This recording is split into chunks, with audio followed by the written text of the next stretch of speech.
Mas agora vamos acolher com carinho para a segunda pregação a Rita de Cássia, de Votorantim. Vamos aplaudir, acolher com uma salva de palmas. Deus abençoe, bem-vinda mais uma vez. Essa pregação, eu vou meditar um pouco agora com vocês sobre assim, as promessas que o Senhor tem para nós e que muitas vezes a gente fica com dúvida, né, diante das situações, porque as promessas de Deus, elas têm um tempo, né, para se cumprir. Quem aqui já recebeu uma promessa de Deus na sua vida? Levante a mão.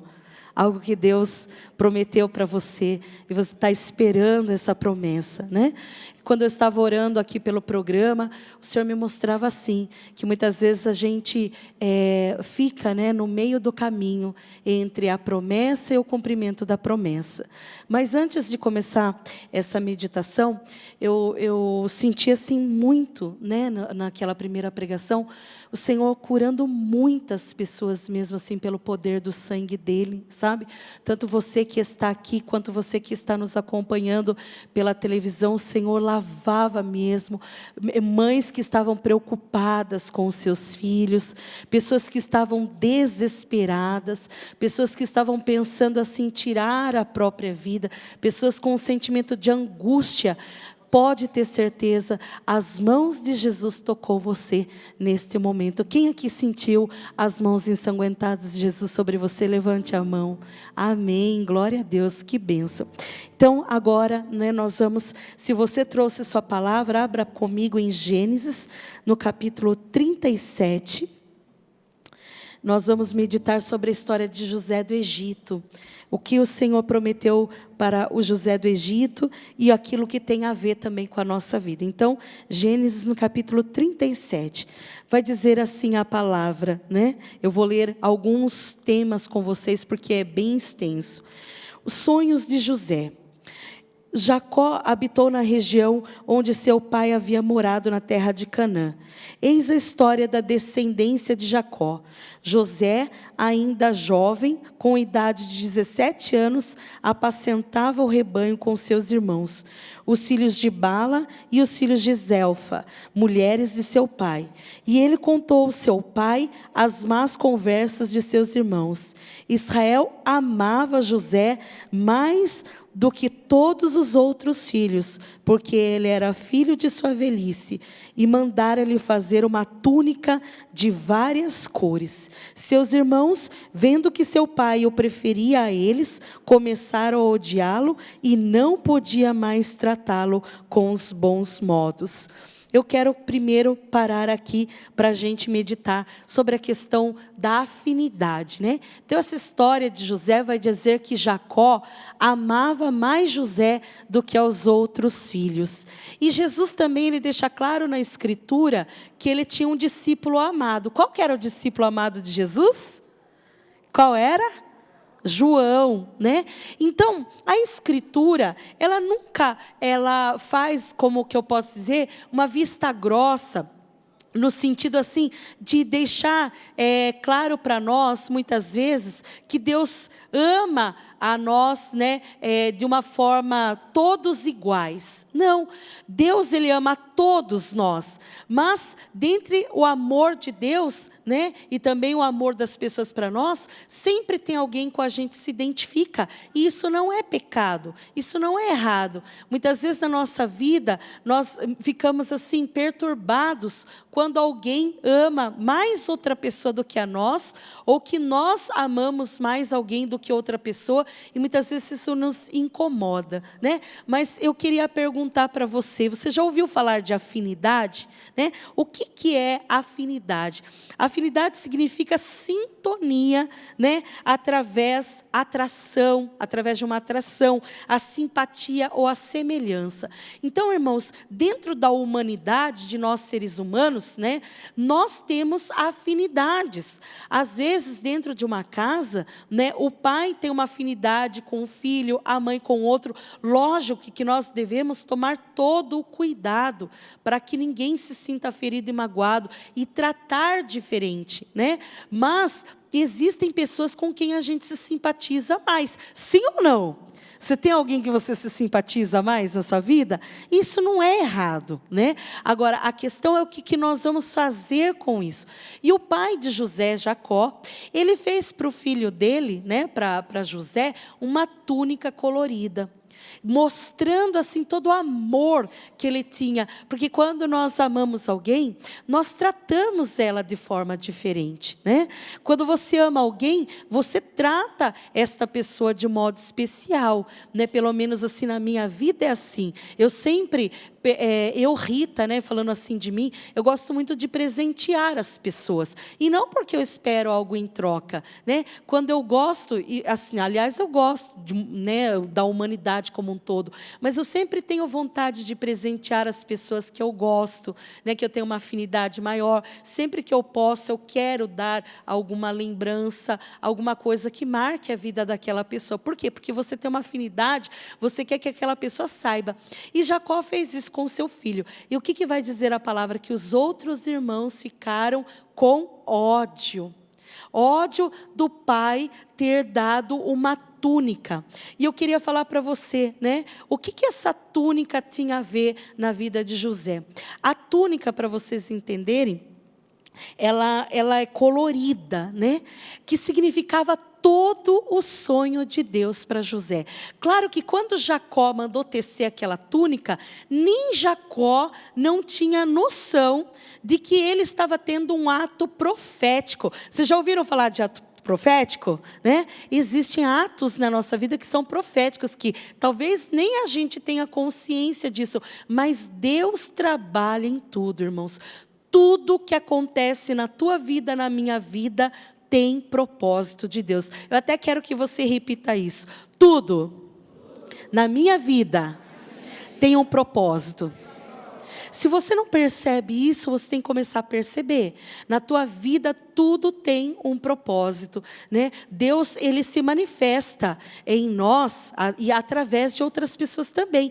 Então, quando Jacó dá aquela túnica colorida para José, significava os sonhos coloridos que Deus tinha na vida de José.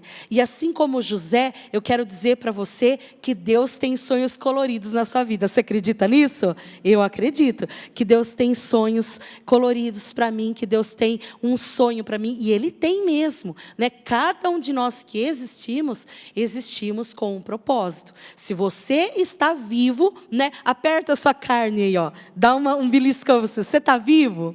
Então Deus tem propósito na sua vida, né? E o Senhor, Ele tem um sonho colorido para cada um de nós.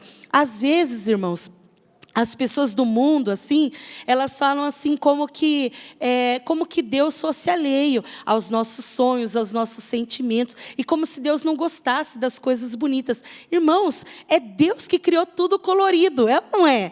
A borboleta, a diversidade que ela tem, as flores, o mar, o céu, tudo, né, com multicores que Deus criou, né, porque assim é Deus conosco. Ele é muito gentil, muito delicado, e quando Ele quer se expressar através de alguém e fazer uma obra, Ele quer demonstrar o tamanho do amor dEle. Foi como eu falei na primeira pregação. Qual foi o tamanho amor de Deus por nós? Derramar, né, através de Jesus, todo o sangue, porque Ele tem um sonho bonito para mim e para você. E muitas vezes, irmãos, o inimigo vai querer roubar esse sonho de Deus na sua vida. E é aí que você tem que ser perseverante, né? E na história de José, então, essa túnica colorida que significava também, além do sonho colorido que Deus tinha para José, significava a primogenitura. Para você entender o que é primogenitura, né? Significa uma bênção diferenciada, né? Todo primogênito, ou seja, que é nascido com vários irmãos, ele tem a graça, aquele que é o primogenitor, né, que ele recebe uma bênção especial. E José, ele não era o primogênito no sentido da idade dele, porque ele era o mais novo. Mas como Jacó tinha várias mulheres, E José era, né, filho de Raquel, a mulher mais amada. Quando Jacó dá aquela túnica para ele colorida, significava que estava revestindo ele de uma autoridade diferente. Então a roupagem, né, com que o Senhor ele se mostra, significa também, né, uma autoridade. Os nossos sacerdotes, eles se vestem de uma túnica, não se veste? Que significa uma autoridade espiritual. E da mesma forma José foi revestido com essa autoridade. Mas os irmãos dele se incomodam. Irmãos, você vê quanto a pessoa, ela tem inveja de você, quando ela se incomoda com você, ela se incomoda muitas vezes até do jeito que você se veste. Você já foi muitas vezes repreendido pela maneira como você se veste? Né? As pessoas, quando elas nos invejam, quando elas se incomodam conosco, muitas vezes elas até se incomodam com aquilo que a gente ganha, né? Com aquilo que a gente recebe. Eu, graças a Deus, né? Assim, eu tenho um gosto para me vestir, né? Desde pequenininha. Quando eu ainda tinha 6 anos de idade, era muito engraçado. Eu ia levar marmita para o meu pai na fábrica, né? Os meus irmãos e meu pai trabalhavam numa fábrica lá em Votorantim, inclusive o nome da fábrica era Votorantim, né? E eu me lembro, mesmo pequenininha, eu colocava bota, calça, camisa para dentro da calça, cinto, do mesmo jeito que eu estou aqui hoje de cinto, salto, era o meu jeito de me vestir, desde pequenininha, né? E tinha um amiguinho meu que ele ia levar comida também para o pai dele, e ele falava assim, mãe, por que você se arruma tanto só para trazer uma marmita? Eu falava assim, eu gosto, né? É gosto, irmãos, né? Mas às vezes as pessoas se incomodam até mesmo da maneira como a gente se veste, mas o jeito que você se veste tem muito a ver, né, com aquilo que está no teu interior também, né? Como você se veste, como você se porta, tem muito a ver com o que você é internamente. Então, eu sempre gostei de me arrumar, eu sempre gostei de ficar bonita, né? Não para as pessoas, para mim mesmo, é um gosto. E José, ele era assim, ele gostava também daquela túnica, de estar assim em destaque. Já era algo nato, que tinha nascido com ele, mas isso incomodava os irmãos dele. E além de tudo, né, quando ele recebeu a túnica, ele começou a ter sonhos. Mas não eram sonhos normal, como às vezes a gente tem alguns sonhos. Ele começou a ter sonhos proféticos. Fala comigo, sonhos proféticos. Sabia que Deus, ele pode dar esse dom, né? Ele deu esse dom para José, o esposo de Maria. Ele deu esse dom para José do Egito. Quando Deus quer dar um dom, né? O sonho profético, ele também significa o dom da revelação. Muitos, né, profetas tinham esse dom da revelação através de sonho. Então, quando Jacó reveste ele dessa túnica, ele toma uma autoridade espiritual e ele começa a receber um dom. Irmão, todos nós temos dons. Fala comigo, eu tenho um dom. E você deve exercer esse dom. Né? Muitas vezes tem pessoas que quando você recebe um dom, ela fala assim, isso é tudo coisa da sua cabeça, né? Isso é coisa da sua imaginação. E principalmente as pessoas do movimento da renovação, as pessoas falam assim, é um bando de louco, imagina que Deus dá dom. Deus dá dons, né? E Ele pode se servir de você, porque o dom que nos é dado não é para nós, o dom é para o outro. O dom que Deus dá é sempre para o outro. Por isso que muitas vezes as pessoas falavam até para Jesus, né? Você não curava, você não libertava, por que você não sai daí? Não, mas o dom é para os outros. É claro que em Jesus tinha algo muito mais profundo do que isso, mas ele poderia se libertar. Mas o dom de serviço, ele é sempre em prol ao outro, né? Mas o Senhor, ele deu essa graça a José. E os irmãos dele começaram a ter inveja. Fala comigo, inveja. Pergunta para o seu irmão, você já sentiu inveja de alguém? Já sentiu? Claro que a gente vai falar que não, né? Porque é muito chato sentir inveja, né? Mas a inveja, ela é um pecado capital, né? E infelizmente, Muitos de nós podemos ser invejosos e nem reconhecer que somos, né, invejosos.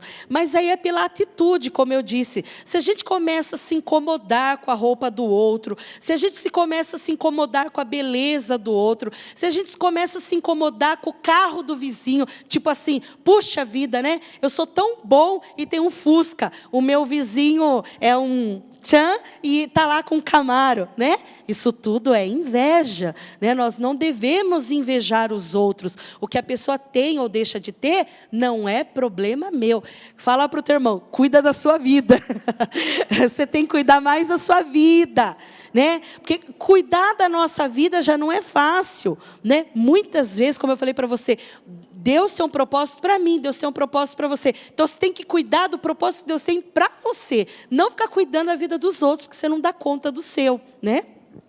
Então o Senhor, Ele tem um preparo para cada um de nós. Aquilo que o meu irmão tem, eu posso não ter, mas eu tenho outra coisa, né?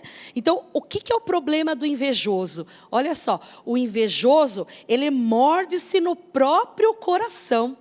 Então a pessoa invejosa, ela se morde no coração dela. Ela tem muita raiva quando alguém perto dela está bem e ela não está bem, né? O invejoso jamais se alegra com a felicidade alheia. Então a gente sempre tem que ter cuidado. Se eu não me alegro com a felicidade do meu irmão, significa que eu sou invejoso, né? E eu tenho que me alegrar com as pessoas. Olha, irmãos, uma das coisas que mais me entristece dentro da igreja é quando a gente vê irmão não se alegrando com a felicidade do irmão, né?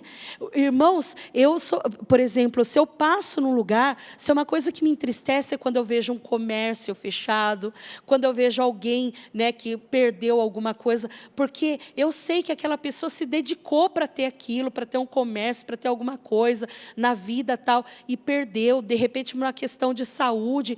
Então, a gente tem que ter um coração generoso. Da mesma forma que eu não quero que ninguém se alegre com a minha desgraça. Você quer que alguém se alegre com a sua desgraça? Pessoal, você saber que alguém fica feliz que soube que você está doente, alguém fica feliz que soube que você perdeu alguma coisa, alguém fica feliz. Gente, isso é maldade, né? E infelizmente o ser humano, muitas vezes ele é maldoso. Então o invejoso, ele se morde, né, no próprio coração. Nunca se alegra com a felicidade do outro. Então, irmãos, eu tenho que me alegrar com a felicidade do meu irmão. Você pode perguntar para o seu irmão, você está feliz? Pergunta para ele, está feliz? Você tem que fazer de tudo para o teu irmão ficar feliz, né? Dentro do nosso lar, a gente faz de tudo para a pessoa ficar feliz, né? Quem é feliz quer ver o outro feliz. Se é uma coisa que eu não suporto é cara feia, né? Eu não gosto de cara feia. Sempre que alguém está com uma cara fechada, eu falo, viu, o que aconteceu que você está com essa cara aí, né?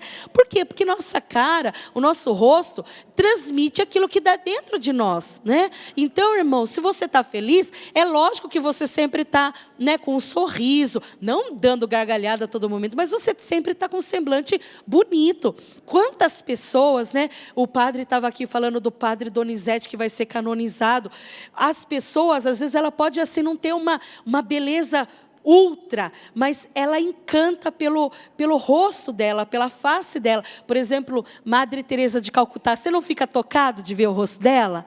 O nosso Papa Santo João Paulo II não era belo? Por quê? Porque a pessoa transmite o que está dentro dela, então as pessoas vê a beleza. Fala para o teu irmão, nunca deixa de sorrir. Fala para ele, nunca deixa. Sabe, nunca deixe que o inimigo roube a sua alegria, porque é o que ele quer. Desde a hora que a gente acorda, né, até a hora de dormir, o que ele quer é roubar a nossa alegria. Mas não deixa, né? Tanto que a palavra fala, a alegria do Senhor é a nossa força, é o maior exorcismo. Você sabia que o maior exorcismo é a tua alegria? Mas muitas vezes a gente pensa que exorcismo é uma oração, claro, também, mas tua alegria é um exorcismo. O inimigo não suporta ver as pessoas felizes. E por isso que ele manda, muitas vezes, pessoas invejosas. Fala assim para o teu irmão, sai invejoso, sai da minha vida. Né? Porque ninguém merece uma pessoa invejosa perto de si, que é um horror, é um atraso para a vida da gente, né? Você se arruma, a pessoa fala, nossa, onde você vai desse jeito? Nossa, né? Por que esse carro? Nossa, por que essa casa? Meu Deus, devia ficar feliz, né? Então, o invejoso, ele é assim, ele não se alegra, né, com a nossa alegria, com a alegria dos outros. E se você também, às vezes você não é invejoso, mas olha, toma cuidado, quando às vezes você convive com uma pessoa muito invejosa, que ela critica tudo, ela fala, se fosse eu faria desse jeito, se eu estivesse lá eu faria daquela forma tal. Cuidado com pessoas assim, porque a inveja contamina o ambiente, entendeu? Então não dê lado. Quando você vê uma pessoa invejosa, você fala assim para ela com todo amor no coração, fala assim, puxa, eu vou orar para você ser liberto dessa inveja, que é muito feio, né? Então, os irmãos não se alegraram com aquilo que o pai fez, né? E meu Deus, a gente tem que se alegrar com aquilo que o nosso pai faz com os nossos irmãos, com aquilo que o pai faz, de repente, com os netos, né? O meu pai mesmo, ele tem uma afinidade muito grande com os netos dele, e de modo especial com alguns netos, e eu não me importo, eu fico feliz com isso, né? Porque é tão gostoso quando a gente tem afinidade com alguém, isso é muito importante, né? E aí então, todos esses, né, os invejosos, eles carregam-se com a cruz do diabo. Olha como é sério a inveja. Quem é invejoso carrega a cruz do diabo. Fala isso para o teu irmão. O invejoso carrega a cruz do diabo. Isso está escrito no livro de Santa Catarina de Sena. Não é algo que eu tirei de mim, não. Entendeu? Então você carrega uma cruz que não vai te levar para o céu. É diferente do sofrimento em Deus, é diferente quando você sofre porque você é invejoso, porque você fica vendo a vida do teu irmão, você tem que se libertar disso, né? E experimentam nesta vida a certeza da condenação. Então é muito perigoso, uma pessoa invejosa, ela pode estar já caminhando para a condenação dela, né? Vivem de doentes, né? Os invejosos, muitas vezes eles são doentes, muitas vezes eles vivem doentes. Talvez, infelizmente, muitas das nossas enfermidades é causa da gente não estar feliz com a vida do outro, ou porque eu vi o outro ser favorecido ou não, eu já fico doente. Quantas vezes, sabia que criança é muito assim, né? Criança, quando ela quer alguma coisa, ela fica doente, fica ou não fica? Se ela vê o amiguinho lá com o negócio e ela não tem, ela fica doente. Então, por quê? Porque a inveja, ela causa doenças também na gente, né? Se não se corrigem, vão depois para a morte eterna. Então, é muito perigoso, né? Pessoas que vivem revoltadas. Se você vive revoltado, irmão, se você vive revoltada, toma cuidado. Pode ser que você seja uma pessoa invejosa, né? Porque o invejoso, ele nunca tá feliz, ele nunca está contente, ele sempre acha que ele merecia mais, né? E outra coisa que acontece, a inveja é um verme que corrói o homem por dentro. E isso a própria palavra vai dizer, que a inveja é uma cárie no osso. Você já teve cárie no dente? Quem aqui já teve cárie no dente? Eu já tive. É horrível, é ou não é? Dói demais. Quantas noites eu fiquei sem dormir de cárie no dente. Infelizmente, minha família era muito pobre. Meu pai e minha mãe nem podiam comprar nem pasta de dente. Então, a gente mal escovava os dentes, né? É uma graça ainda ter os dentes, não. Porque os meus irmãos nem isso não têm. Porque é uma cárie nos ossos mesmo. A inveja, ela é terrível, né? E deixa de ser feliz com o verdadeiro bem pessoal e o alheio. Então, o invejoso, ele não é feliz, nem com ele e nem com o outro, né? Então, vamos tomar cuidado, né? Agora, o que o Senhor fazia com José? A inveja dos irmãos dele fez com que os irmãos dele quisessem matá-lo. Olha a gravidade da inveja. Quando a gente tem inveja de alguém, a gente quer que aquela pessoa morra, desapareça. A gente começa a ser cruel e indiferente com a dor do outro. E isso, irmãos, nós estamos vendo no nosso país. Nós estamos vendo pessoas que elas querem tanto a maldade que elas não medem mais as consequências para destruir o outro, né? Quando o outro conquista um lugar, o invejoso ele vai fazer de tudo para acabar com a sua vida, né? Com a vida do outro, porque ele não se satisfaz com menos do que a morte. Por isso que a inveja é muito perigoso. Vocês já ouviram falar que a inveja mata? Sim ou não? Sim, ela mata. Infelizmente, ela mata mesmo. A palavra vai dizer lá em Sabedoria que foi por inveja do demônio que a morte entrou no mundo. O inimigo tem inveja de você, né? Fala isso para o teu irmão, o inimigo tem inveja de você. E ele tem mesmo, e ele quer a sua morte, ele não quer outra coisa. E muitas vezes você se entrega a isso. Quantas pessoas hoje em dia estão desistindo da vida? Quantas pessoas hoje em dia estão desistindo de viver? Por quê? Porque estão sofrendo, estão sendo atacados e a pessoa acaba não conseguindo superar aquilo, né? Mas o Senhor, Ele não quer isso. E aí o que acontece? José, o Rúben, que era um dos irmãos dele, intervém, porque Judá queria matar José. Só que Rúben intervém e fala para ele, não vamos matar. Vamos jogá-lo, né? E não vamos matar, porque é sangue do nosso sangue. E aí eles resolvem vender José. E eles vendem José, né? Para as pessoas lá do Egito.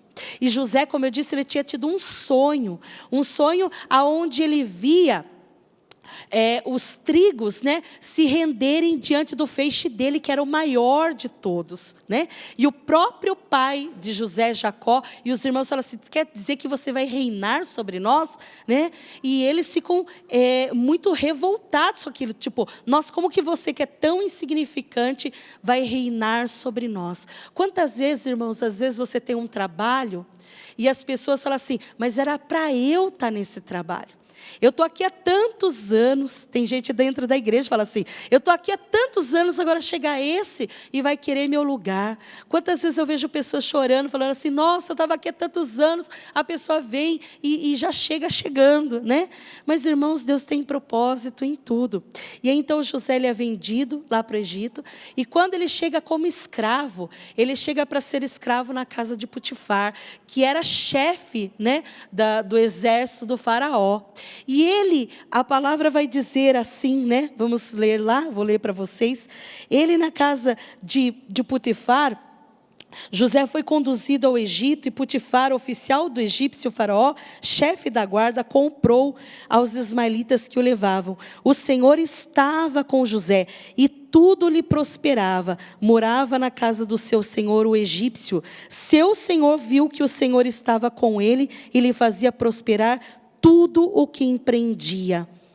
Então, irmãos, mesmo José sendo escravo, ele já não era mais filho, ele estava ali como escravo. O que a palavra fala? Deus estava com José.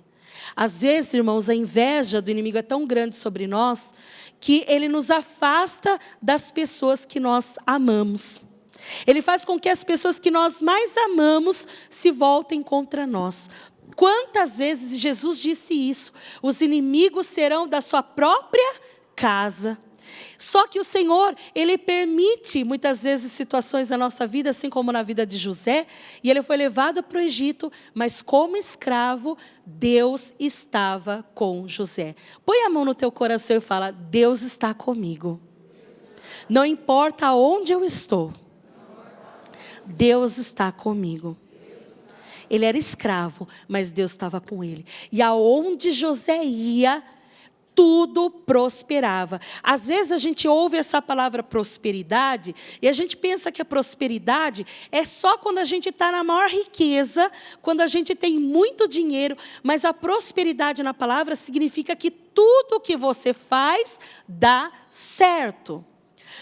Eu sou escravo, eu estou lá chamado para cuidar da casa, eu limpo bem aquela casa. Eu vou plantar, eu sou escravo, eu planto e a minha planta cresce. Eu sou próspero, eu vou fazer uma comida, aquela comida fica uma delícia. Fala para você, eu sou próspero. Tudo que eu faço dá certo. Se não dar, irmão, a partir de hoje vai dar. Amém? A partir de hoje vai dar. Porque você é próspero. Porque Deus está com você, aonde você esteja. E ele, como escravo, a própria palavra vai dizer, né, o seu senhor, o egípcio, apesar de ser pagão, de não servir ao Deus verdadeiro, olha o que vai dizer lá. José conquistou a simpatia do seu senhor, que o empregou ao seu serviço, pondo a testa de sua casa e confiando todos os seus bens. o Senhor abençoou a casa do egípcio por causa de José. E a bênção do Senhor desceu sobre tudo o que lhe pertencia na casa e nos campos. Quer dizer, aquele homem, ele reconheceu que a casa dele começou a melhorar quando José estava ali. Aonde José chegava, aquele lugar, ele era abençoado. Eu vou falar uma coisa para vocês, não é vanglória, mas eu e meu esposo, nós começamos a perceber, há alguns anos atrás, que é assim. Se a gente chega num lugar, por exemplo, assim, uma lanchonete, a gente chega naquela lanchonete e não tem ninguém. Quando a gente chega, vocês acreditam que começa a lotar aquele lugar? Há uns anos atrás, nós estávamos num restaurante, justamente com a mesma família que eu dei o testemunho na primeira pregação. Nós estávamos na praia, e era um restaurante, não tinha ninguém naquele restaurante. Irmãos, nós chegamos para sentar naquele restaurante, de repente começou a lotar, que começou a faltar coisa no restaurante, porque eles começaram a vender tudo. O dono do restaurante não acreditava. E é assim, porque você é assim, você é um abençoado. Aonde você vai, você leva a bênção. Fala comigo, eu sou abençoado.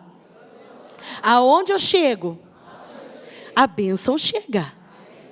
Eu quero que você tome posse, irmão, de que se a sua casa não está abençoada, hoje quando você chegar na sua casa vai receber uma bênção, porque você é abençoado. E quando você pisar na tua casa, quando você chegar na tua casa, você vai falar assim, esse lugar é abençoado porque eu estou aqui. Muitas vezes a gente acha que isso é presunção. Muitas vezes a gente acha assim, imagine eu achar que eu sou abençoado. Sim, você é. O que você não é um amaldiçoado. Você é um abençoado. Deus já deu a vida por você, mas muitas vezes a gente não toma posse da bênção. Lembra que eu falei na primeira pregação que a gente deve pedir a bênção? Né? Quando eu acordo de manhã, a primeira coisa que eu peço para Deus, eu falo, Senhor, me abençoa esse dia, porque a palavra vai dizer, esse é o dia que Deus fez para nós, nele nos alegremos e nós devemos fazer festa. Cada dia da tua vida é um dia de festa. Para José era assim, não importava. Os irmãos venderam ele, mas ele não chegou na casa do senhor dele e ficou lamentando a vida dele. Ai, meus irmãos me traíram. Ai, minha família me abandonou. Sabe que muita coisa não dá certo na sua vida porque você fica preso na dor das pessoas. E é isso que o inimigo quer. Fala para o teu irmão, para de cair na cilada do demônio. Para de cair na cilada do inimigo. Sabe, se tem pessoas que não gostam de você, tem pessoas que gostam de você. E você sempre vai ser colocado para algumas pessoas, sabe, que o Senhor tem obra na tua vida. E às vezes você fica lá lamentando, ai, meu pai não me amou, minha mãe não me amou, meu irmão não gostou de mim. Irmãos, deixa isso para lá. Fala comigo, de hoje em diante, eu não vou mais lamentar a minha sorte. Eu vou dar graças a Deus em tudo que me acontece. Amém? E aí então aquele egípcio reconheceu. Mas olha de novo o inimigo não cessa de tentar te destruir. E ele sempre vai por um lado, por outro. E assim vai ser a vida inteira, irmãos. Enquanto você viver, o inimigo sempre vai querer dar rasteira em você. Mas se você perseverar, você vai ter vitória. Amém? Então você tem que crer e você tem que perseverar. Então a mulher de Potefar começou a lançar olhar sobre José, porque a palavra vai dizer que ele era bonito de rosto e de corpo. E infelizmente tem mulher muito maliciosa, eu não tenho, que começa a admirar, Ela não estava contente com a vida dela, não estava contente com o marido dela, de repente o marido dela já não estava tão bom assim, Infelizmente, e vê um jovem, a malícia, a impureza. O inimigo muitas vezes ele vai querer tirar você do foco de Deus por essas coisas, pela malícia e pela impureza. Fala para o teu irmão, toma cuidado.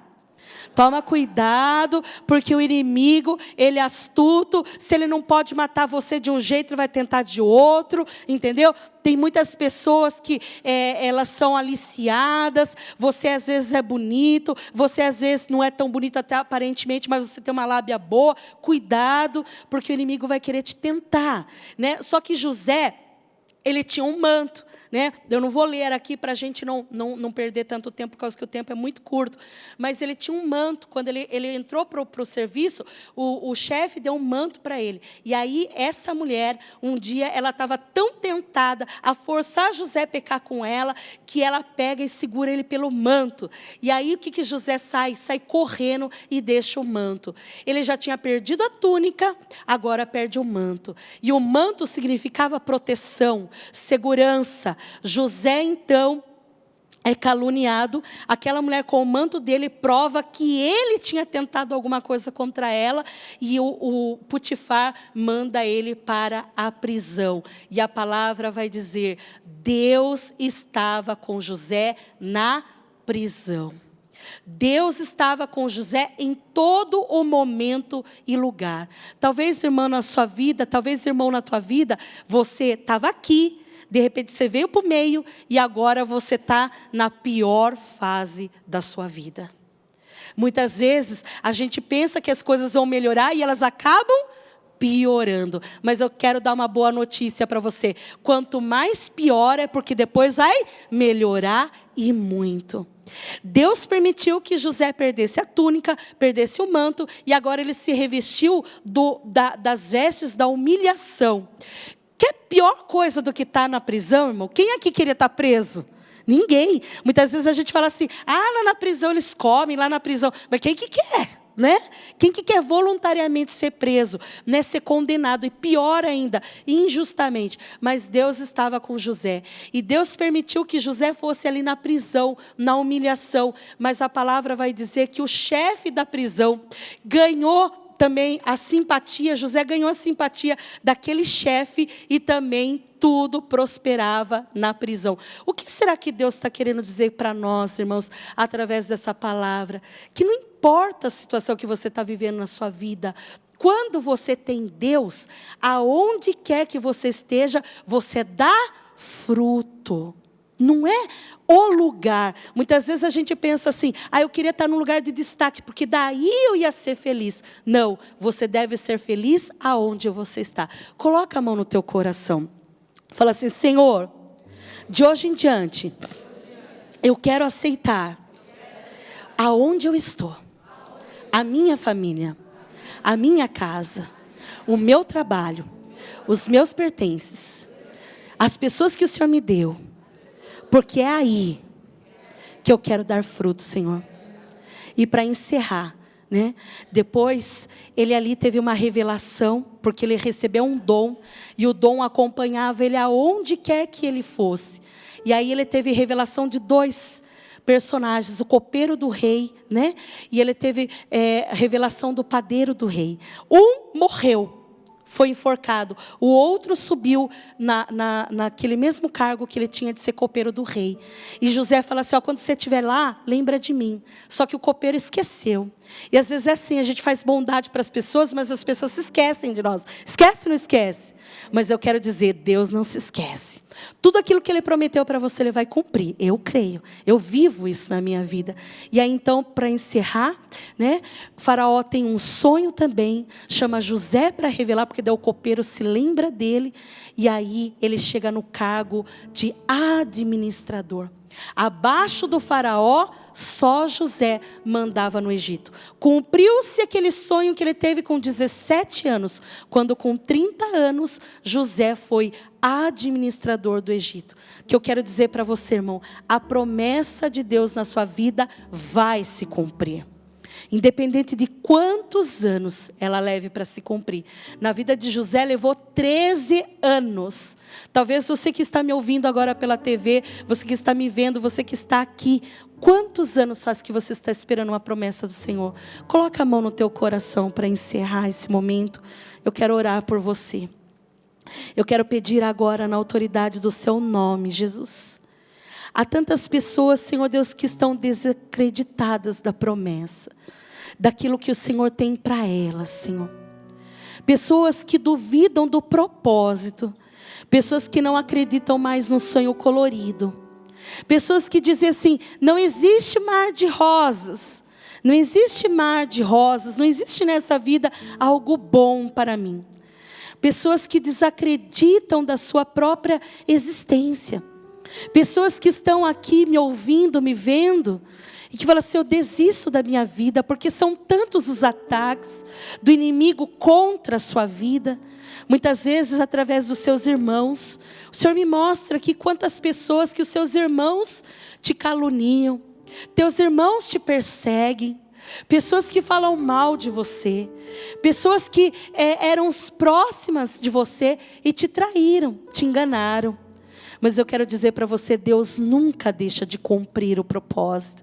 E tudo aquilo que Deus tem para você, eu quero dizer para você, você é um bendito do Pai. Você é um abençoado de Deus. E tudo aquilo que Deus tem na tua vida, Ele tem túnica para você, Ele tem manto para você. Mas depois no final vai dizer lá a palavra, que Ele foi revestido de linho fino, que era a coisa, o adorno mais imprescindível, mais importante. Deus está trocando suas vestes de humilhação neste dia. Deus está dando para você a graça de você receber de Deus as vestes da libertação e da honradez. Amém? Glória a Deus. Quero chamar aqui o sacerdote.